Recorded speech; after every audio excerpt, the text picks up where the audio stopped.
everybody, Backyard Bullion here. Now there's no denying that gold and silver are wonderful to own, but for most of us at some point either in our lifetimes or perhaps for future generations' lifetime, the time might come to sell that gold and silver. And I can speak from experience that when you sell silver, there is this tiny little niggling emotion that rises to the surface, and I call it seller's regret. Now, I do want to put this in context because, of course, there are going to be a lot of people out there who will flatly say they'll never sell their gold and silver, but there are also a lot of people who are forced to sell their gold and silver. I'm more talking about the emotions that come from selling silver when perhaps you didn't necessarily have the dire need to do so for the immediate cash, but perhaps you were cashing in on some short-term profits. There's no denying that gold has gone up quite a lot in the last couple of years, and coins that were bought for £1,000 2 years ago, 3 years ago, can now be easily sold for over £1,400, which is a very significant gain. But I have noticed and seen that there are people who have cashed out from silver or gold in whatever form, taking advantage of the premiums that there are right now, and they maybe get a little bit of seller's regret. And I can definitely empathise with that. So in today's video we're going to explore some of the critical thinking that I've done and the emotions that I've experienced and how I kind of separate in my mind the church and state, which for me is selling silver on a regular basis in the form of my business, turning this stuff here into hand-poured silver, and the selling of gold if and when maybe it's needed, or to cash out on various profits. I'd love to know your thoughts and opinions as we go throughout today's video, so please feel free to comment down below. All I ask is you be respectful of mine and other people's opinions. Otherwise, if you enjoy the video as we go, you know what to do. Hit that like button. And for those BYB Rambling Society members, we'll see you at the other end of the video and we'll see what you all think. So, selling is a really interesting concept, and one that I know a lot of people out there in this world will just flatly say, well, I say a lot of people in this world, a lot of gold and silver owners in this world will flatly say, no, now is not the time to sell, and they will never sell, or they will sell only in 20, 30 years. And for me, I am very much in the camp of hold where you can. However, I do run a poured silver business, and Backyard Bullion is my job. Unfortunately to say, I have to sell silver, and I have felt this rising emotion happen more and more over this last couple of months when pieces go out the door, and I kind of think to myself, you know, if the brown stuff really does splatter against that fan, we collectively, Backyard Bullion household, we generally in the world, could see some really very, very hard times, and having this silver, having this precious commodity, this metal that people want and value and will give you money for, surely that's a good thing. And you know, with the amount of silver that we sell, there is definitely this side of me that says you should maybe keep hold of some of this, because it should be and could be a really important asset into the future. So there's definitely part of me which regrets selling anything that I make out of poured silver, because you just don't know where things will go in life. But at the same time, I have been certainly for the last 5, 6, 7 years of my life, somebody who has changed their mindset very much so, and does not live with regrets on these type of things. I am very much in the camp of, if you make a decision and you make the decision that's right for you, then it's right for you. If you've critically evaluated the situation and said, that is actually what I want to do, and you go ahead and you do it, then for me, yeah, mistakes happen, and maybe you could, if you're buying something at a certain time, you could get a better price at another time, but equally things can go wrong. And often the human nature, the human psyche will overemphasize and focus on the negative. It won't remember all those great times that you had, or all those times that you bought a piece of silver and spot price went up the very next day. You'll remember the times when you bought a piece of silver or a large order of silver shot, like I have done many times in the past, and then the next day the silver price collapses or goes down £1 an ounce, and you think, God, I could have saved myself an awful lot of money if I just waited. But nobody knows the future, and that's really important. Now, of course, it is very much easier to separate kind of, I say, church and state in a way when you've got a business that you run that is pouring silver, or even just selling coins if you're flipping on the side. I know there's quite a few people in this lockdown world who are trying to start up their own little sort of silver buying and selling businesses, which is perfectly respectable to do, and I have absolutely no qualms in people trying to make a living. I respect the hustle. I am a hustler myself. You know, it is very important to be entrepreneurial in this world. And for some people, this will just be a little hobby. But for some people, that's how dealers get started. That's how bullion dealers get started in this world. They start buying and selling. They enjoy it. They love the process. And, the rest is history. So there's definitely, a lot to be respected for people who do that. And I think the people who are best suited to that are the ones that can handle these emotions of the seller's regret better, perhaps, than others. Now, for me, I do it puts me off selling stuff because I know that I would regret things. So I guess in a way I've kind of already critically evaluated where a lot of this will be. And because I have this ability in my mind to separate sort of church from state, so to speak, with the silver that I sell, I'm not so bothered by it. But I have noticed, certainly within this last 3 or 4 months since the craziness kicked off, that having this stuff just seems ever so more important than it used to be in the past. And I do remember, and I reflect back on the very first purchases that I made ever, which were silver bullion coins, and it was very much bought as a, right, I'll buy them now and we'll track spot price and then I'll sell them at a certain point and we'll make a profit. And that'll be it, and done.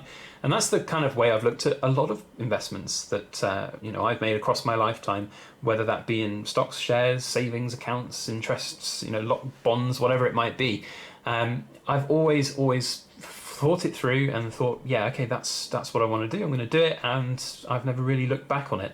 But with gold and silver, it has grown inside me to say, holding this stuff actually is more beneficial than just making a short-term profit on it. And for me anyway, that is kind of where I'd be. And there's an element here of, you could obviously take quite significant profits on these. If I just flip this over, my ingenious storage and accounting solution to have a little sticker on the capsule so that I know what I paid for something. It's also quite handy if I was to be hit by a bus. Mrs. Backyard Bullion wouldn't have to faff around trying to find spreadsheets and things like that. So basically the point is, this coin bought for £1,015.60 back in 2017 is arguably worth over £1,400 right now. Even if you just take it to a dealer, they'll give you spot price or 99% spot price for a coin like this. And you could easily sell this on social media forums and various places for just over spot price. So there's a £400 potential swing there, which is very alluring to a lot of people. All I would say as, I say advice, it's not really financial advice, but kind of emotional advice would be very much look at the reasons why you might want to cash out and look to sell right now. Of course, there are myriads of reasons why people might want to cash out, and it could be that they're looking to buy another asset of some form, a car or a house, or fuel just their general lifestyle at the moment with the way that things are. Some people might be forced to sell. It is an interesting concept to try and cash out now if you have the full intentions perhaps of buying more gold at some point in the future. Now, that's very much dependent on the way that spot price evolves. If you are looking to sell now and, arguably you take £400 profit from this coin right now, and then perhaps gold price goes down to £1,200 an ounce, and then you rebuy the same coin for £1,200. Essentially, you've got this coin plus £200 of fiat cash in your pocket.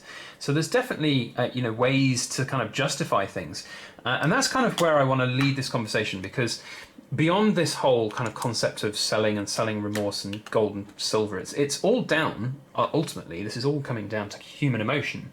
And it is funny how we get so emotionally attached to a lot of these things. Now, of course, I know that money means an awful lot more to some people than it does others. And there are people in this world who will be incredibly dependent on even just small amounts of money that they can bring in. And that's perfectly fine. There is absolutely nothing wrong with that. And you'll see loads of people here on YouTube, myself included, showing off thousands of pounds worth of gold. On the table here, we've got easily £7,000 worth of precious metals here. But I have, and I will always continue to advocate financial responsibility here. If you want to try and avoid seller's regret, try not to be in a position where you would be forced to sell it in the first place. Now, that's easier said than done. I will grant you that. I will 100% yield that point. But genuinely, if you are in this world right now and you are looking at gold and silver going, yes, I think it's the right call for me, I'm going to go all in on gold and silver because I think the world's going to collapse. I'll tell you right now that I don't think the world is going to collapse. We're going to have a very hard decade, don't get me wrong. But if the world collapses, this stuff, it won't save 90%, 95% of people, because there won't be 95% of people left. If the world truly did collapse, there'd be far more things to worry about than having gold and silver in your pocket and trying to buy food with it, because it's just not going to happen. In my opinion. I could be wrong. I hope I'm wrong. I hope I'm not wrong, actually, because I hope that actually the world does continue on in some semblance of normality and civil decency, because if ultimately the world goes completely to pot, as I said, there are more things to worry about than not. So ultimately, how you can look to kind of emotionally justify these things, there's a few sort of tips and hints and tactics which I use. I wouldn't necessarily recommend them because they're kind of, I suppose it's sort of the creative way of doing accounting. And this is another thing that I find so fascinating about kind of the human psyche and just generally how do you go about justifying to yourself? Because ultimately, if you've made the purchase decision or the selling decision, it's justifying it to yourself, which can often be the hardest concept. And it depends on how you want to account for it. Like if you, like I said in the example there, if you sell this coin, 1,400, take the £400 profit. At some point later in your lifetime, you buy that other coin for £1,200. You can argue quite happily that you've made yourself a tiny little profit, and you've kept the gold in your stack. But ultimately, you just don't know what might happen. What happens if the gold price goes up further? It is an interesting way of justifying things and looking to account for things in this crazy world that we live in, and it is so unpredictable. So that's one thing that you should really bear in mind. The other thing, of course, is in relation to if you do own a sort of pouring business or a coins business, or if you're flipping coins on a regular basis and you're starting to think, actually, I should really hold on to some of these things. I think it's always important to step back and reevaluate constantly why you're doing things. And this piece here is a prime example. So this is a piece that I've made and I will be keeping for myself for the foreseeable future, but at some point it will be put up for sale. I just want to enjoy it a little bit before I take it away. But Mrs. Backyard Bullion had some very sage words of advice. When you run a business, or when you run any kind of hobby that you're wanting to be self-sustainable and looking to make a bit of pocket money on, you're not actually doing what you say you're doing if you're not actually following through with any of it. And ultimately, this is a lovely piece, and don't get me wrong, I love it, and it gives me so much joy to have it on my desk to be able to bundle and play with and just really love. But at the end of the day, it's money, and this stuff is real. It's cost me money to have this and keep it on my table, and I will obviously budget for that in my own personal finances. And if I did this with, of course, all of my pieces of poured silver that I have, I wouldn't be running a poured silver business, or at least I'd be running a very bad one that's not making any money, because sadly money is what makes the world go round, and that's ultimately where you have to kind of level your justifications within yourself, if that makes sense. So there are so many different ways that the human psyche can justify and creatively account for these things, in terms of profit making, in terms of releasing for other assets, or exchanging, or even playing things like the gold-silver ratio. And nobody knows what's going to happen into the future. And so any decisions that people make, I would just say to you, make peace with that. Confidence in yourself. Understand as well that things will go wrong. People will make the wrong call. It happens all the time. That's why on the money markets, the big, traders, whenever somebody makes a trade that makes them money, you've got to imagine that somebody else at the other end is not going to be making money or is going to be losing money. So it swings and roundabouts, it really is. And it's really important to remember that life, I said this in a phrase, and for those who are the BYB Rambling Society members, here's a really fun phrase, which I don't know if it's original, but I quite like it. And one of my followers pointed out that he quite liked it too. And I said that sometimes when life gives you lemons, it's not always possible to make lemonade. It's very true that life sometimes can throw a curveball and you just don't know how to handle it. And it can happen with gold and silver all the time. And I have seen it within myself. I've noticed it within myself and my emotions towards gold and silver over this last few months. So really interesting stuff. And I hope that you guys have enjoyed this ramble on the topic. I think it's one which everybody individually has to process and deal with themselves. And for some people, they won't even have to factor in or deal with it because perhaps they're never going to sell their silver and gold. Perhaps they know something that we don't. And if you're in that category, I'd love to know your thoughts. And I'd also like to know if you are a seller and if you've sold stuff and you regret it. It happens all the time. I've sold a few things which you look back in hindsight and you think, could have held on to that and made a lot more money on it. But I try not to live with regrets because life is too short. Life is too short. Anyway, I've rambled on long enough. I hope everybody out there has enjoyed this video. If you have, please do put a thumbs up on it. Tell YouTube that you like it, and subscribe to our channel if you want to see other videos like this where we talk about gold and silver and our thoughts and emotions around it. Otherwise, that is it from me today. Thank you one and all. Thank you especially to the BYB Rambling Society. We'll see you all on the next one, and have a fantastic week. Please make sure that you like, share, comment and subscribe for more.